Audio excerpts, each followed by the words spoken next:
ፓስተር እንኳን ደህና መጣ። ፓስተር አብዲ ይቅርታ፣ ቅድም ስጠይቅህ ነበር ስምህን ለምን አልቀየርክም፣ ከሙስሊም ወደ ፕሮቴስታንት ስትመጣ እንዴት አልቀየርክም የሚለውን ጠይቄህ ነበረ። አይ ጥሩ ነው፣ ስም መቀየሩ አይደለም ዋናው ቁም ነገር፣ ዋናው ልብ ነው። ልቤ ከተቀየረ ይበቃል ስላልክ እሱን ለማለት ነው። ፓስተር አብዲ ስላልኩኝ እንግዲህ ወደ ማረፊያ የአረጋውያን ድጋፍና እንክብካቤ ድርጅት እንዲሁም ኖብል ኮዝ ኤልደር ኬር ኤንድ ሳፖርት እንኳን ደህና መጣ። ቅድም እንዳወራነው እንደጠየከኝ አንዳንድ ነገሮች እንደጠየከኝ አሁን ምናልባት በጎ ፈቃደኛ ሆነ ወደ ድርጅታችን ስትመጣ ውስጤ በጣም ሐሴት ነው ያደረገችው። ለምን የተለመደ ነው፣ በጎ አድራጎት ላይ የተለመደ ነው፣ ግን ይቀረናል፣ አሁንም ይቀረናል። እንደዚህ እኛ አነሳስተን እንዲህ በማስተዋወቂያ አይተው ምናምን ወደኛ መምጣት ብዙ የተለመደ አይደለም። ግን ቀስቅሰን አነጋግረን አሳምነን ብዙ ሰዎች ሊመጡ ይችላሉ። አንተ ደግሞ በራስህ ፈጣሪ አመላክቶህ ስለመጣህና በሙያም ልታግዘን ስለፈቀድክ አመሰግናለሁ። እንግዲህ ቮለንተሪዝም ወይንም ደግሞ በጎ ፈቃደኝነት ማለት በጎ ፈቃደኝነት ዘርፈ ብዙ ጠቀሜታ አለው። አንደኛው እንደ ግለሰብ ስታፎቹ ይማራሉ። ከዛ ከበጎ ፈቃደኛ ያለውን የተለየ እውቀት ይማራሉ። ፕላስ እንደ ድርጅት ደግሞ ይማራሉ ስል አሰራሩን ይማራሉ፣ የስኪሉን ይወስዳሉ፣ እውቀቱን ይወስዳሉ። የተለያዩ ይዞት የመጣውን ኤክስፒሪየንስ ሼር ያደርጋል። እሱ አንዱ ጥቅም ነው በግለሰብ ደረጃ። ሁለተኛው ደግሞ በተቋም ደረጃ ለተቋምም ይጠቅማል፣ እንደ ሀገርም ይጠቅማል። በተቋም ደረጃ ደግሞ አሁንም የተለያየ የሙያ ዘርፍ ሊኖራቸው ይችላል። እውቀት ወይንም ክህሎት ተሞክሮ ሊኖራቸው ይችላል። ይሄንን የህግ ምሩቅ ከሆነ ፕሮፖዛል መተዳደሪያ ደንቦቻችን፣ ህግጋቱን፣ ጋይድ ላይኖቹን እነዚህን ወይንም ደግሞ ጽፈን ንግግራችን የተለያዩ ነገሮቻችን ወደ ፐብሊሳይዝድ ከመሆናቸው ወደ ሚዲያ ከመውጣታቸው በፊት ጋይድ እንደረጋለን፣ የምክር አገልግሎት እናገኛለን። የህክምና ባለሙያ፣ የሳይኮሎጂ ባለሙያ፣ እንደዚህ አይነት የሶሻል ባለሙያ እንደዚህ አይነት ሰዎች ደግሞ ሲመጡ አሁንም አረጋውያንን ያክማሉ።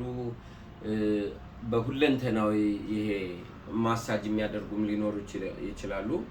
አረጋውያንን ከቦታ ወደ ቦታ ማንቀሳቀስ፣ ማሸት፣ በቅባት በተለያዩ ነገሮች ማንቀሳቀስ፣ ሪላክስ እንዲያደርጉ ማድረግ። ሌላው ከህክምናው የሚያገኙት ምንድነው? ሲያንቀሳቅሷቸው መኝታቸውን ቤድ ባዝ ምናምን ላይ ካልጋ ላይ እንግዲህ በአገር ቤት ያው መታጠብ ግርሻ ምናምን እንደ ህመምን እንደማባባስ ይቆጥሩታልና፣ ነገር ግን አሁን ነርስ የጤና ባለሙያ በጥቅሉ ሲመጣ እኛ ምንድነው የገጠር አረጋውያንን ለረጅም ጊዜ የአልጋ ቁራኛ የሆኑትን ያንቀሳቅሳሉ፣ ያሻሉ፣ አመጋገባቸውን እንዲያስተካክሉ ያደርጋሉ። ምክንያቱም በተኛን ቁጥር ከድርቀት ጋር ተያይዞ የሰውነታችን መቆራመት ይሄ ከቤድ ሶር ጋር ተያይዞ የተለያዩ ነገሮችን ቁርበት ላይ ነው የሚተኙት አገር ቤትና ቁርበት ላይ ሲተኙ እነዚህ ወጣ ያሉት የሰውነት በተለይ ስንከሳ ወጣ ያሉት የሰውነታችን ክፍል ይላጣሉ፣ ይቆስላሉ።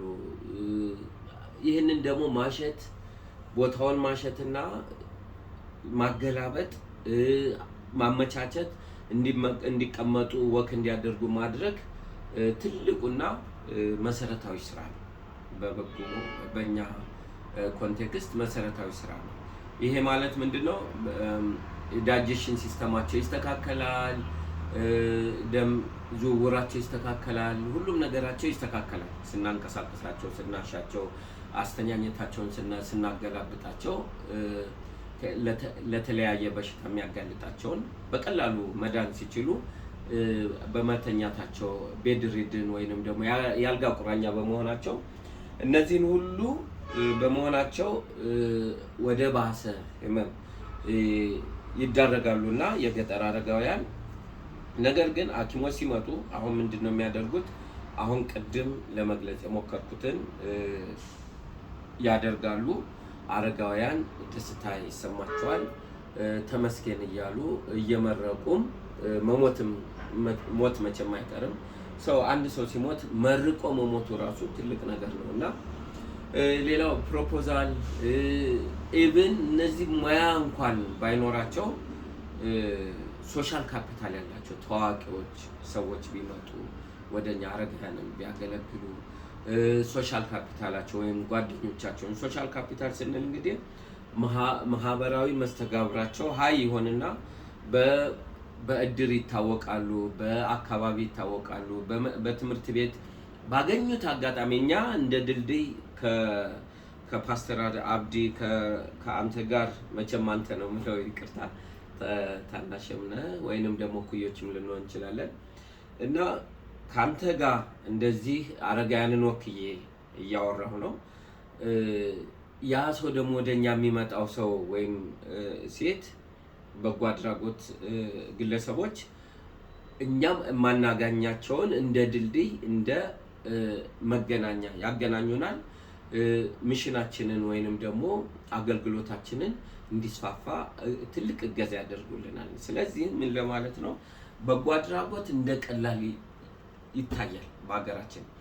በጎ የሚያደርጉ ሰዎችን ደግሞ ኢትዮጵያ መሸለሙ ላይ ማመስገኑ ላይ ይቀረናል ኢትዮጵያውያን ስንባል እና እንግዲህ ዋጋ መስጠት አለብን። መንግስትም ዋጋ መስጠት አለበት ለበጎ አድራጎት።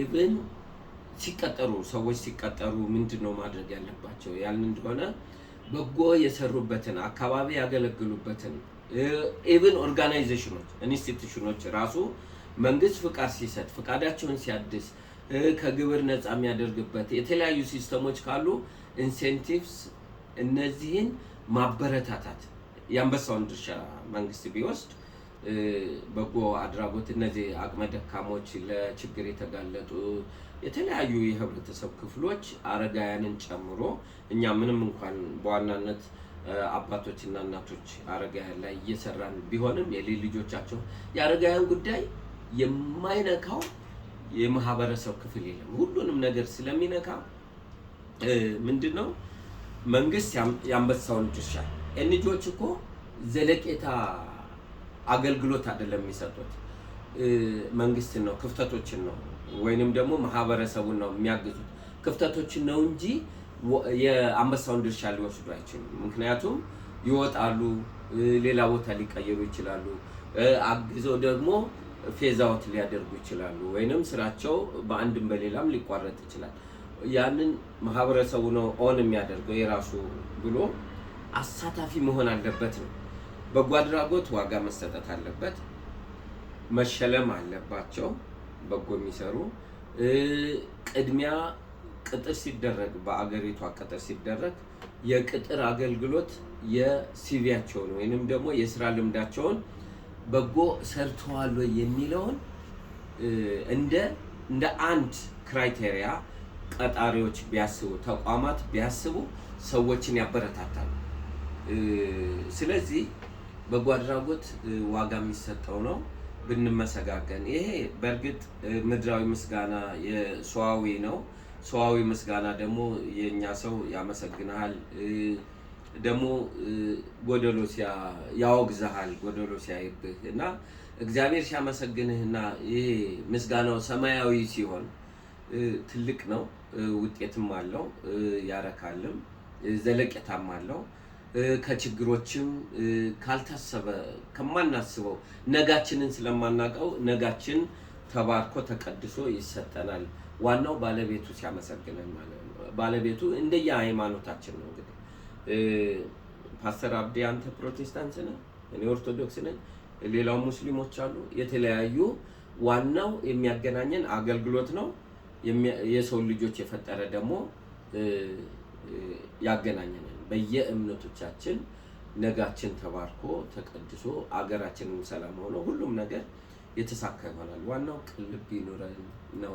ፓስተር አብዲ ምናልባት ከገባ እስካሁን ያወራሁት ሌላ ጥያቄዎች ካሉ እንትን እላለሁ።